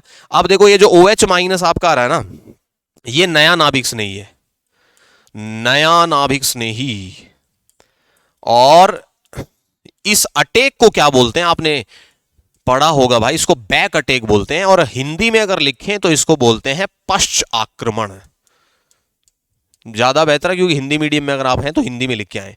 OH माइनस ने पीछे से आक्रमण किया, कारण क्या है, क्योंकि जो निकल के जाने वाला परमाणु या समूह है उस पर भी ऋणावेश है, और आपका जो नया जुड़ने वाला नाभिक नहीं उस पर भी ऋणावेश है। समान आवेशों में क्या होता है, प्रतिकर्षण, तो इस प्रतिकर्षण को न्यूनतम करने के लिए OH माइनस ने पीछे से आक्रमण किया है। पीछे से आक्रमण किया तो आप देखो ये Cl जो है ना यहां से निकलेगा, यहां पर जो एक अवस्था बनती है उसको बोलते हैं संक्रमण अवस्था। ये जो अवस्था बनी हुई है ना इसको क्या कहा जाता है भाई, संक्रमण अवस्था। क्या है संक्रमण अवस्था का मतलब, कैसे बनती है, ये बनाना आपको आना चाहिए, यहां आप गलती करते हो। ये जो कार्बन है ना इसके ऊपर देखो, आपको पता है भाई, एक हाइड्रोजन और लगा लेना यहां पर, ये इसने लिखना भूल गया, यहां तो लगा दिया इसने। ये कार्बन पे 3 हाइड्रोजन है, 1 2 3, इनको आप एज इट इज लगा लो, लगा लिया। वेज डैश अगर आपकी इच्छा हो तो दिखा देना ऐसे, बाकी आप सिंपल भी लगा सकते हो, कोई गलती नहीं है उसमें, कुछ गलत नहीं है, लगा देना आप। तो ये 3 हाइड्रोजन आप लगा दिए। अब आपको पता है पुराना नाभिक नहीं है तो वो अपने बंध को कमजोर करेगा, ये डॉटेड लाइन का मतलब ये निकलने की तैयारी कर रहा है। OH माइनस जो है वो कार्बन के साथ बॉन्ड बनाना चाह रहा है, तो यहां पर बॉन्ड बनना स्टार्ट हो चुका है भाई। ये दोनों काम एक साथ होते हैं, पुराने बंध का टूटना और नए बंध का बनना दोनों एक साथ हो रहे हैं, तो इसको बोलते हैं संक्रमण अवस्था। परिवर्तन के दौर से गुजर रहा है भाई ये। अब क्या होगा, यहां से Cl माइनस जो है एक टाइम ऐसा आएगा जिसमें Cl माइनस पूरी तरीके से अलग हो जाएगा और OH जो है आपका पूरी तरीके से जुड़ जाएगा। अब देखो जहां Cl था उसके बिल्कुल ऑपोजिट जुड़ा है OH। ये किसकी कहानी है भाई, SN2 की। अगला क्वेश्चन देखें भाई, तृतीयक ब्यूटिल ब्रोमाइड का उदाहरण लेते हुए SN1 अभिक्रिया की क्रियाविधि लिखिए। SN1 अभिक्रिया जो है आपकी तृतीयक ब्यूटिल ब्रोमाइड में कैसे होगी। तो भाई वैसे तो यहां सब लिखा हुआ है लेकिन मैं आपको एक्सप्लेन कर देता हूं। देखो SN1 अभिक्रिया 2 पदों में होती है, पहली चीज आपको यह पता होनी चाहिए, ठीक है। इसकी अणु संख्या का मान 1 होता है, क्यों होता है वो भी समझे। पहला पद जो होता है उसका नाम क्या है, स्थायी कार्बोकेटाइन का निर्माण। और ये अगर आप लिख करके आएंगे ना तो बहुत अच्छा इंप्रेशन एग्जामिनर पे जाता है। ये आपका तृतीयक ब्यूटिल ब्रोमाइड है, इसमें ये करना होता है आपको, पहले पद में आपका जो पुराना नाभिक नहीं है उसको बाहर निकाल दो आप। तो मैंने क्या किया भाई, यहां से Br माइनस को बाहर निकाल दिया। कार्बन पे चार्ज कैसा आ गया भाई, पॉजिटिव, क्योंकि Br ले गया बॉन्ड के दोनों इलेक्ट्रॉन, कार्बन को नुकसान कर गया, बन गया कार्बोकेटाइन। अब चेक करो पहले आप कि जो कार्बोकेटाइन हमने बनाया वो स्टेबल है क्या। अगर वो 3 डिग्री बन रहा है इसका मतलब स्टेबल है, पॉजिटिव 1 2 3, ठीक है। तो कितने डिग्री कार्बोकेटाइन बन गया, 3 डिग्री। इसका मतलब ये है कि कार्बोकेटाइन तो स्टेबल बना है। अब क्या करेंगे, दूसरे पद में क्या करेंगे, जो आपका नाभिक नहीं है ना नया, तो जैसे मैंने यहां OH माइनस ले लिया, नया नाभिक नहीं, ये OH माइनस कार्बन के पॉजिटिव से जुड़ जाएगा, ठीक है। तो ये कहानी है भाई। अब देखो इसकी रिएक्शन भी अगर लिखी हो तो देखो ये लिखी हुई, ये OH माइनस है, ये नया नाभिक नहीं है। अभिक्रिया कैसे लिखोगे, जो तृतीयक ब्यूटिल ब्रोमाइड है उसको संक्षेप में लिख दिया, नया नाभिक नहीं ले लिया, उत्पाद बना दो सीधा, और इसको एक्सप्लेन कर दो आप। और ये कितने पदों में होती है, 2 पदों में, ठीक है भाई। SN1 और SN2 क्रियाशीलता के अवरोही क्रम में व्यवस्थित कीजिए। तो इसको और देख लो भाई, SN1 और SN2 के ऑर्डर को। SN1 में तो आपको पता होना चाहिए भाई, जो हैलाइड है सबसे आगे आएगा 3 डिग्री, उसके बाद में उससे कम 2 डिग्री, उससे कम 1 डिग्री। SN2 में ऑपोजिट कर दो, 1 डिग्री सबसे आगे, उसके बाद में उससे कम 2 डिग्री और सबसे कम क्रियाशीलता 3 डिग्री की। अब आओ क्वेश्चन पे, ये आपका जो हैलाइड है मैं पहले भी समझा के आया था पीछे, ये 1 डिग्री है। Br से जुड़ा हुआ कार्बन 2 अन्य कार्बन से जुड़ा हुआ है 2 डिग्री है। Br से जुड़ा हुआ कार्बन एक अन्य से जुड़ा हुआ है 1 डिग्री है। अब 1 डिग्री 2 हो गए तो इसको आप सुपर 1 डिग्री मान लो भाई। क्या लिख दूंगा इसको मैं, सुपर 1 डिग्री, मतलब 1 डिग्री से भी नीचे। इसके बाद में इसको चेक करो भाई, ये कितने डिग्री है, ये 3 डिग्री है। तो SN1 का ऑर्डर बनाओगे तो सबसे आगे 4th, उसके बाद में 3rd, उसके बाद में 2nd, सबसे पीछे 1st। SN2 का बनाओगे तो अपोजिट हो जाएगा, सबसे पीछे सबसे आगे कौन आएगा, सुपर 1 डिग्री। ठीक है, क्योंकि SN2 में जो आपका कार्बन है ना, जिससे पुराना नाभिक से नहीं बाहर जाना है, उस पे अन्य कार्बन कम से कम होनी चाहिए, अन्य प्रतिस्थापी या अन्य एल्किल समूह कम से कम होनी चाहिए, क्योंकि जो नाभिक से नहीं आ रहा ना आक्रमण करने, उसको त्रिविम बाधा का सामना करना पड़ता है। पहले से वहां पर भीड़ है तो वो आक्रमण नहीं कर पाएगा फिर, इसलिए सबसे आगे सुपर 1 डिग्री, फिर 1 डिग्री, फिर 2 डिग्री, देन 3 डिग्री। ठीक है भाई। डिफरेंस की बात करें तो SN1 2 पदों में, SN2 1 पद में। SN1 में देखो ये जो पद था आपका, सुनिएगा भाई ध्यान से, ये धीमा पद था भाई, वेग निर्धारक पद था। और याद रखना किसी भी अभिक्रिया की जो अणु संख्यता होती है वो किस अणु संख्यता होती है, यहां पर जो अणु भाग लेते हैं भाई धीमे पद में, वही निर्धारित करती है कि अभिक्रिया की कोटि क्या है। तो धीमे पद में अणुओं की संख्या कितनी है, 1 है, तो यहां पर आप क्या लगा देंगे भाई, 1 लगा देंगे। तो अब यहां पर देख सकते हो आप, अभिक्रिया का वेग केवल एक ही एल्किल हैलाइड पर निर्भर करता है। ठीक है, यहां पर SN2 में क्या होता है, SN2 में 2 पे निर्भर करता है। कैसे, इधर देखो भाई, ये था SN2 अपना, समझा देता हूं मैं, ये रहा SN2। ये जो पद है ना, ये वाला पद, ये मंद पद है। इसमें आप देखो अभिकारक के कितने अणु, 1 और 2। तो अभिकारक अणुओं की संख्या अगर 2 है तो यहां पर देखो SN2 है।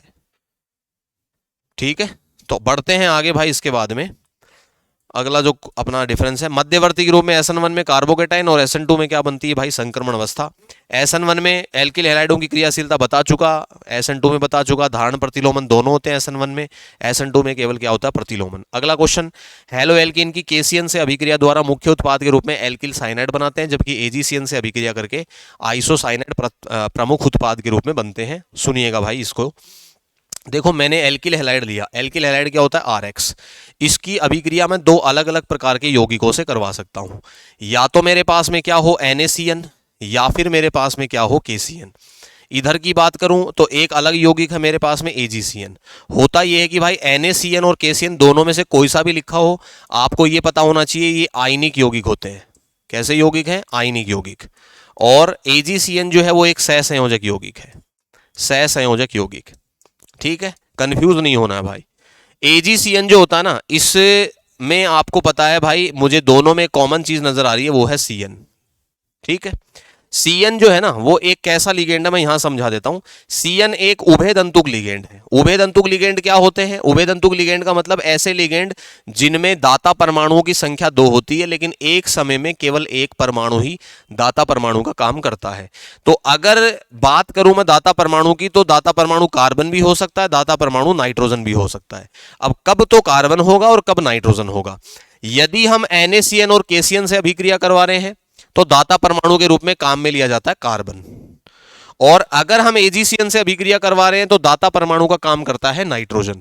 मतलब जो इलेक्ट्रॉन घनत्व है ना वो नाइट्रोजन पे ज्यादा रहेगा, और जब NaCN और KCN है तो इलेक्ट्रॉन घनत्व किस पर ज्यादा रहेगा, कार्बन पे। होता यह है कि जो RX है आपका, उस पे से आपको X माइनस को तो हटाना है और CN माइनस को जोड़ना है। तो अगर आप NaCN या KCN से RX की अभिक्रिया करवाओगे तो आपका X माइनस हटेगा और CN जुड़ेगा, और CN में दाता परमाणु कौन होगा, कार्बन। तो RCN बन जाएगा। RCN को क्या बोला जाता है, RCN को बोला जाता है एल्किल साइनाइड। और यदि आपने रिएक्शन किससे करवाई है, रिएक्शन करवाई है आपने AgCN से, तो यहां पर भी आपको पता है हटेगा कौन, हटेगा X माइनस। लेकिन जब CN अटैक करेगा ना, आक्रमण करेगा, तो दाता परमाणु का काम नाइट्रोजन करेगा, तो आप आगे उसी को लिखेंगे, तो RNC लिखा जाएगा। और इस RNC को बोला जाता है एल्किल आइसोसाइनाइड, एल्किल आइसोसाइनाइड। ठीक है, तो उम्मीद करता हूं भाई इस बात को आप समझ गए होंगे, और पूरी जो बात थ्योरेटिकल बात है वो पूरी लिखी भी है, इसको आप पढ़ लीजिएगा। उसके बाद में क्या है, SN1 अभिक्रिया पर टिप्पणी लिखो, तो भाई मैं समझा चुका हूं सारी बातें, इसको खुद से पढ़ेंगे आप। कीरेल कार्बन अथवा त्रिविम केंद्र क्या होता है ये भी समझा चुका हूं। अगला क्वेश्चन जो है वो बहुत ज्यादा इंपॉर्टेंट है, इसको देख लीजिए, फिर हम बाकी चीजें अगले लेक्चर में लेंगे। देखो ये जो आपको रिएक्शन लिख करके दी है और वो ये कह रहा है कि भाई इनसे आप प्रोडक्ट बना के दिखाओ हमें, क्या प्रोडक्ट बनेगा। तो अगर ऐसा कहीं पर भी लिखा हुआ है कि एल्कीन आ गया या फिर एल्काइन आ गया और साथ में ध्रुवीय अभिकर्मक आ गया, देखो HBr एक ध्रुवीय अभिकर्मक है, ध्रुवीय का मतलब पॉजिटिव नेगेटिव आ सकता है, इस पे H पे प्लस और Br पे माइनस, एरो पे परोक्साइड लिख के दे सकता है और नहीं भी लिख के दे। तो एक नियम है, मैं उसको पहले समझा देता हूं और फिर हम बात करेंगे। एक तो मार्कोनिकोव नियम है, जरूर आपने सुना होगा, और एक नियम आपका होता है एंटी मार्कोनिकोव। एंटी मार्कोनिकोव ये दूसरे एक दूसरे के क्या हो जाएंगे भाई, ऑपोजिट होते हैं। अब समझिएगा क्या है, मार्कोनिकोव ये कहता है दोनों में से एक याद कर लेना, दूसरा ऑपोजिट करना है, क्योंकि कंफ्यूज मत हो जाना दोनों को याद करने के चक्कर में। मार्कोनिकोव ये कहता है कि यदि किसी असम्मित एल्कीन पर, असम्मित का मतलब जिसमें द्विबंध ऐसी जगह है जिसके दोनों तरफ कार्बन संख्या बराबर नहीं है, आप ऐसा याद रख सकते हैं। तो अगर किसी असम्मित एल्कीन पे आप ध्रुवीय अभिकर्मक का योग करवा रहे हैं, तो ध्रुवीय अभिकर्मक के अंदर दो भाग होते हैं, एक तो धनात्मक भाग होता है और एक ऋणात्मक भाग होता है। तो असम्मित एल्कीन पर ध्रुवीय अभिकर्मक का योग कराते समय जो आपका ऋणात्मक भाग है वो द्विबंध से जुड़े हुए जो दो कार्बन हैं उनमें से उस कार्बन पर जुड़ता है जिस पर हाइड्रोजन परमाणुओं की संख्या कम है। यह तो नियम किसका है, मार्कोनिकोव का। और एंटी मार्कोनिकोव ये कहता है कि भाई जो मार्कोनिकोव में स्टेटमेंट हमारा है उसको आप ऑपोजिट कर लो। अब सर हमें कैसे पता लगेगा कि ये जो योग होगा ये मार्कोनिकोव के अनुसार करवाना है, एंटी मार्कोनिकोव? तो एक पहचान है इसकी भाई, अगर एरो पे परोक्साइड लिखा हुआ आ जाए या फिर मान लो ऐसा लिखा हुआ आ जाए, क्योंकि ऑक्सीजन ऑक्सीजन के बीच के बंध को ही हम क्या बोलते हैं, परोक्साइड बंध, तो ऐसी स्थिति में आपको एंटी मार्कोनिकोव करवाना है। अन्यथा अगर कुछ भी नहीं लिखा हुआ तो आपको मार्कोनिकोव करवाना, कहने की जरूरत नहीं होनी चाहिए। ठीक है, अब देखो अगर इसी अभिक्रिया को मैं मार्कोनिकोव के अनुसार करवाता तो उत्पाद क्या बनता, तो देखो Br माइनस तो आपका जुड़ता इस वाले कार्बन पे और हाइड्रोजन जुड़ता यहां, तो उत्पाद क्या बनता, देखो उत्पाद ये बनता CH3 CH2, यहां पर CH जो है इस पे क्या जोड़ दूंगा मैं, Br, और यहां किनारे पे दो हाइड्रोजन थे एक और जोड़ दिया तो CH3। और इसी अभिक्रिया को आप परोक्साइड की उपस्थिति में करवा रहे हैं तो एंटी मार्कोनिकोव अप्लाई करना है, तो जो आपने यहां काम किया उसका बिल्कुल ऑपोजिट कर दो आप।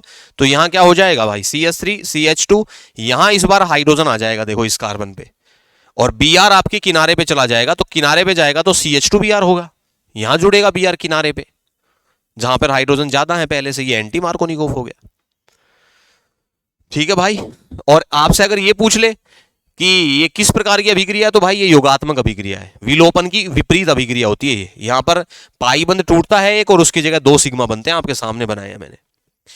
आगे बढ़ते हैं, अगला जो क्वेश्चन है वो क्या है भाई, देखो वो एल्कोहलिक KOH है, यहां पर आपको विलोपन करवाना है, मैं अभी बता के आया था, alpha carbon beta carbon, alpha से हट जाएगा Cl, बीटा से हट जाएगा हाइड्रोजन, अल्फा बीटा के बीच में डबल बॉन्ड, यह है विलोपन अभिक्रिया। तो उम्मीद करता हूं आपको बातें समझ में आई होंगी, मैंने काफी डिटेल लिया है आज लेक्चर को, और अगर कुछ कमी रही है तो आप कमेंट में ज़रूर बताएं भाई, क्योंकि आप लोग जैसा मुझे कमेंट में बताएंगे कैसा क्या लेक्चर्स के अंदर आपको समझ आ रही हैं चीज़ें, और इससे अलावा कुछ आप और एडिशनल चाहते हैं तो वो मैं तभी इम्प्लीमेंट कर पाऊंगा जब आप फीडबैक देंगे। तो उम्मीद करता हूँ लेक्चर आपको बेहतर लगेगा, और मिलते हैं अगले लेक्चर में, तब तक के लिए धन्यवाद।